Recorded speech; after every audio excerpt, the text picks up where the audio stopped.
नमस्कार, मैं पूजा। फटाफट 30 खबरों में आपका स्वागत है। चले जानते हैं देश प्रदेश की प्रमुख खबरें। कश्मीर पहुंची Vande Bharat train.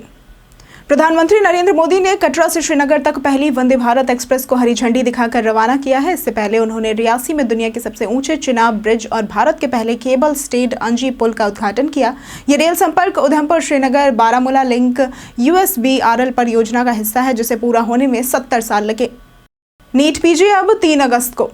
Supreme court ने नीट पीजी परीक्षा की नई तारीख तय कर दी है। अब यह परीक्षा 3 अगस्त 2025 को आयोजित होगी, जो पहले 15 जून को होनी थी। कोर्ट ने आदेश दिया कि परीक्षा एक ही शिफ्ट में होनी चाहिए। राष्ट्रीय परीक्षा बोर्ड यानी कि NBE की पुनर्व्यवस्था की मांग को देखते हुए यह बदलाव किया गया है। कोर्ट ने साफ किया है कि अब कोई और समय सीमा नहीं बढ़ेगी। मस्क ट्रंप रिश्तों में आई दरार। अमेरिकी राष्ट्रपति डोनाल्ड ट्रंप और एलन मस्क के बीच टकराव अब सार्वजनिक हो चुका है। ट्रंप ने मस्क पर EV कर क्रेडिट हटवाने की कोशिश कर बिल को विफल करने का आरोप लगाया है। एलन मस्क के डोज प्रमुख और सलाहकार पद से हटने के बाद दोनों के बीच रिश्ते बिगड़ गए हैं। इसके असर से टेस्ला के शेयरों में 14% तक गिरावट भी दर्ज की गई है। डिजिपिन, आपका नया डिजिटल पता। भारतीय डाक ने डिजिपिन नामक एक नई डिजिटल एड्रेसिंग प्रणाली शुरू की है, जो 10 अंकीय अल्फा न्यूमेरिक कोड से सटीक लोकेशन बताती है। यह प्रणाली घर, कार्यालय जैसी संपत्तियों की पहचान को 4/4 मीटर ग्रिड में करती है। डिजिपिन से डिलीवरी, आपात सेवाएं और ई-कॉमर्स में सुविधा बढ़ेगी। इसे ऑफलाइन भी उपयोग किया जा सकता है और यह पोस्टल एड्रेस का पूरक है। राष्ट्रपति मुर्मू 11 जून को पहुंचेगी देवघर। राष्ट्रपति द्रौपदी मुर्मू 10 जून को देवघर पहुंचेंगे और 11 जून को बाबा वैद्यनाथ मंदिर में पूजा अर्चना करेंगे। सुरक्षा के चलते उस दिन सुबह 9 बजे तक श्रद्धालुओं का प्रवेश अस्थायी रूप से रोका जाएगा। मंदिर परिसर SPG सुरक्षा में रहेगा और फूलों से सजाया जाएगा। राष्ट्रपति एम्स से देवघर के दीक्षांत समारोह में भी शामिल होंगी। तत्काल टिकट के लिए आधार जरूरी। भारतीय रेलवे ने तत्काल टिकट बुकिंग नियमों में बदलाव करते हुए IRCTC अकाउंट का आधार से लिंक होना अनिवार्य कर दिया है। अब बुकिंग के पहले 10 मिनट में केवल आधार लिंक यूजर ही टिकट बुक कर सकेंगे। फर्जी बुकिंग रोकने और पारदर्शिता बढ़ाने के लिए यह कदम उठाया गया है। IRCTC अकाउंट को तुरंत आधार से लिंक करना जरूरी है। रेपो रेट में बड़ी कटौती। RBI ने 6 जून 2025 को रेपो रेट में 0.50% की कटौती कर इसे 5.50% कर दिया है। ये इस साल की तीसरी और सबसे बड़ी कटौती है। इसके साथ ही CRR भी 1% से घटाकर 3% कर दिया गया है। इससे होम लोन की ब्याज दरें घटेंगी और EMI में हजारों की बचत होगी। यह कदम महंगाई में गिरावट और आर्थिक गति बढ़ाने के लिए उठाया गया है। गूगल बढ़ाएगा इंजीनियरों की भर्ती। गूगल के CEO सुंदर पिचाई ने कहा है कि कंपनी 2026 तक अपनी इंजीनियरिंग टीम का विस्तार करेगी। उन्होंने AI से नौकरियां जाने की आशंका को खारिज करते हुए कहा कि AI मानव टैलेंट का विकल्प नहीं है, बल्कि एक सहायक है। पिचाई के अनुसार AI उत्पादकता बढ़ाता है और गूगल हायरिंग जारी रखेगा, जबकि अन्य टेक कंपनियां छटनी कर रही है। बिहार में 27 जिलों में वकीलों की नियुक्ति। बिहार सरकार के विधि विभाग ने राज्य के 27 जिलों में 3 वर्षों के लिए सरकारी वकीलों की नियुक्ति की है। ये बहाली 2023 की विधि परामर्शिता नियमावली के तहत हुई है। इसके साथ ही 37 जिलों में 1708 न्याय मित्रों ने भी अपना योगदान दिया है। इस कदम का उद्देश्य राज्य के कानूनी ढांचे को और मजबूत बनाना है। अब Tendulkar Anderson test series. Bharat और इंग्लैंड के बीच अब टेस्ट सीरीज को तेंदुलकर एंडरसन ट्रॉफी के नाम से जाना जाएगा। पहले यह पटौदी ट्रॉफी कहलाती थी। नई ट्रॉफी का अनावरण 20 जून से शुरू हो रहे 5 मैचों की सीरीज से पहले किया जाएगा। सचिन तेंदुलकर और जेम्स एंडरसन की टेस्ट क्रिकेट में ऐतिहासिक उपलब्धियों को सम्मान देने के लिए यह फैसला लिया गया है। केदारनाथ यात्रा में 8 लाख भक्त। केदारनाथ में 34 दिनों से जारी यात्रा में अब तक 8 लाख से अधिक श्रद्धालु बाबा केदार के दर्शन कर चुके हैं। हाल ही में 2 दिन की बर्फबारी के बाद मौसम साफ हुआ है और यात्रा में भक्तों की भारी भीड़ है। घोड़ों और खच्चरों का संचालन शुरू हो चुका है, जिसमें संक्रमण भी पूरी तरह से काबू में है। यात्रा से 2 अरब रुपए से अधिक का कारोबार हुआ है। पाकिस्तान का UNSC में विवादित नेतृत्व। पाकिस्तान 2025-26 के लिए संयुक्त राष्ट्र सुरक्षा परिषद यानी कि UNSC का स्थायी सदस्य और तालिबान प्रतिबंध समिति का अध्यक्ष तथा आतंकवाद विरोधी समिति का उपाध्यक्ष होगा। कांग्रेस नेता शशि थरूर ने कहा कि पाकिस्तान की ये जिम्मेदारी सीमित प्रभाव की होगी, क्योंकि ये समितियां सर्वसम्मति से काम करती हैं। भारत UNSC में अपनी स्थिति मजबूत बनाए रखेगा और पाक स्थिति पर नजर रखेगा। अखिल अक्किनेनी ने की शादी। साउथ सुपरस्टार नागार्जुन के छोटे बेटे अखिल अक्किनेनी ने 6 जून 2025 को हैदराबाद में अपनी गर्लफ्रेंड जैनब रावजी से शादी कर ली। ये जोड़ा 3 साल से डेट कर रहा था। शादी की तस्वीरें सोशल मीडिया पर वायरल हो रही है। जैनब ने आइवरी साड़ी और हीरे के आभूषण पहने थे, जबकि अखिल ट्रेडिशनल व्हाइट आउटफिट में नजर आए थे। HDFC बैंक शेयर बना ऑल टाइम हाई। आरबीआई की मॉनिटरी पॉलिसी और ब्याज दरों में कटौती के बाद एचडीएफसी बैंक के शेयर ने 1996 रुपए का सर्वकालिक उच्च स्तर छू लिया है। बैंकिंग सेक्टर को रेपो रेट और सीआरआर में कटौती से राहत मिली है, जिससे वित्तीय शेयरों में तेजी आई है। विशेषज्ञों का मानना है कि इस शेयर का नया टारगेट प्राइस 2000 रुपए के आसपास रहेगा। दिल्ली की सीएम रेखा को मिला सरकारी बंगला। दिल्ली की नई मुख्यमंत्री रेखा गुप्ता को सिविल लाइंस स्थित सरकारी बंगला अलॉट कर दिया गया है। बंगले की मरम्मत और नवीनीकरण का काम चल रहा है, जो लगभग 60 दिनों में पूरा होगा। मुख्यमंत्री फिलहाल शालीमार बाग में अपने घर में रह रही हैं। बंगला नंबर 1 में वे रहेंगे और दूसरा बंगला कैंप ऑफिस के रूप में उपयोग होगा। मंत्रिवर्ग को पहले ही आवास मिल चुका है। ईद पर ताजमहल में 2 घंटे मुफ्त प्रवेश। ईद के अवसर पर ताजमहल में सुबह 7 से 9 बजे तक शाही मस्जिद में नमाज के दौरान प्रवेश निःशुल्क रहेगा। इस दौरान ताजमहल के पूर्वी और पश्चिमी गेट की टिकट खिड़कियां बंद रहेंगी।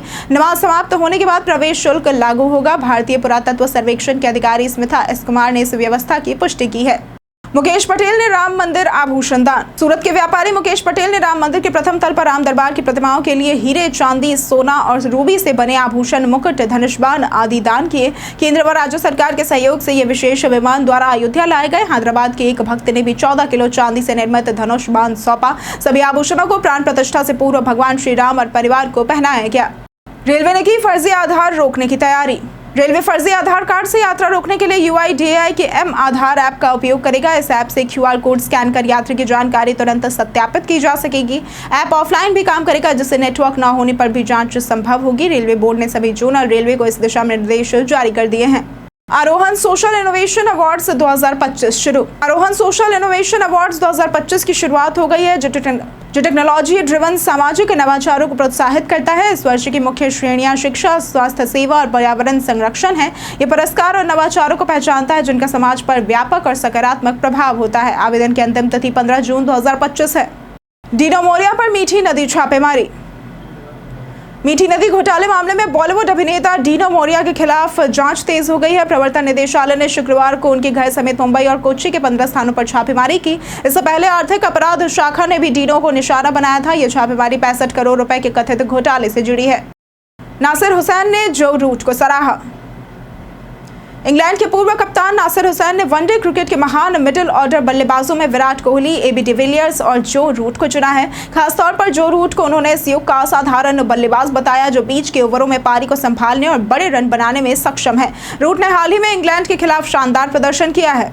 विदेश से मेडिकल पढ़ाई के जरूरी सुझाव। नीट परीक्षा के बाद कई छात्र विदेश से मेडिकल पढ़ाई करने का सोचते हैं। इसके लिए विदेशी कॉलेज की मान्यता, कोर्स की तुलना, वित्तीय सहायता, प्रवेश प्रक्रिया और छात्र सहायता सेवाओं पर ध्यान देना जरूरी है। सही संस्थान चुनने के लिए कॉलेज की प्रतिष्ठा, फीस, भाषा, वीजा, नियम और एजेंट की विश्वसनीयता भी जांचें ताकि करियर सुरक्षित रह सके। पीएम किसान योजना 20वीं किस्त अपडेट। प्रधानमंत्री किसान सम्मान निधि योजना की 20वीं किस्त जून अंत या जुलाई की शुरुआत में जारी होने की संभावना है। योजना के तहत छोटे और सीमांत किसानों को हर साल 6,000 रुपए सीधे उनके बैंक खाते में दिए जाते हैं। किसान अपना भुगतान स्टेटस pmkisan.gov.in वेबसाइट पर नो योर स्टेटस विकल्प से ऑनलाइन चेक कर सकते हैं। भारत में जल्द आएगा स्टारलिंक इंटरनेट।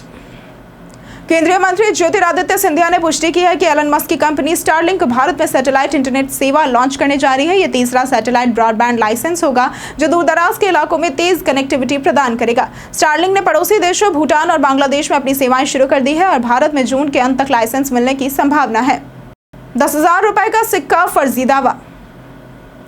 सोशल मीडिया पर 10,000 रुपए के सिक्के की वायरल तस्वीर पूरी तरह से झूठी है। भारतीय रिजर्व बैंक ने कभी ऐसा सिक्का जारी करने या योजना बनाने की घोषणा नहीं की है। वायरल तस्वीर आर्टिफिशियल इंटेलिजेंस यानी कि एआई से बनाई गई है। सिक्कों की ढलाई SPMCIL करती है और वर्तमान में 10,000 रुपए का सिक्का बाजार में नहीं है। बिना जांचे वायरल खबरों पर भरोसा न करें। मोदी सरकार ने लॉन्च किया उम्मीद पोर्टल। मोदी सरकार ने वक्फ संपत्तियों के रजिस्ट्रेशन और प्रबंधन के लिए उम्मीद पोर्टल लॉन्च किया है। यह पोर्टल वक्फ संपत्तियों का डिजिटल रिकॉर्ड बनाएगा और हर संपत्ति को 17 डिजिट की यूनिक आईडी देगा। इससे पारदर्शिता बढ़ेगी, विवाद सुलझाने में मदद मिलेगी और संपत्तियों का बेहतर उपयोग सुनिश्चित होगा। पोर्टल में 3 स्तर के यूजर होंगे और हेल्पलाइन भी उपलब्ध है। अमेजॉन पर अब 5 रुपए अतिरिक्त। अमेजॉन ने ऑनलाइन ऑर्डर पर 5 रुपए का नया मार्केट प्लस शुल्क लागू कर दिया है। यह शुल्क प्राइम मेंबर्स पर भी लागू होगा, लेकिन डिजिटल सेवाओं, गिफ्ट कार्ड्स और पहले से लगने वाली फीस पर नहीं लगेगा। ऑर्डर कैंसिल होने पर यह राशि वापस होगी, लेकिन रिटर्न पर नहीं। छोटे से ये चार्ज बार बार खरीदारी करने वालों के लिए खर्च बढ़ा सकता है। IIT मद्रास ने नए ऑनलाइन कोर्स शुरू।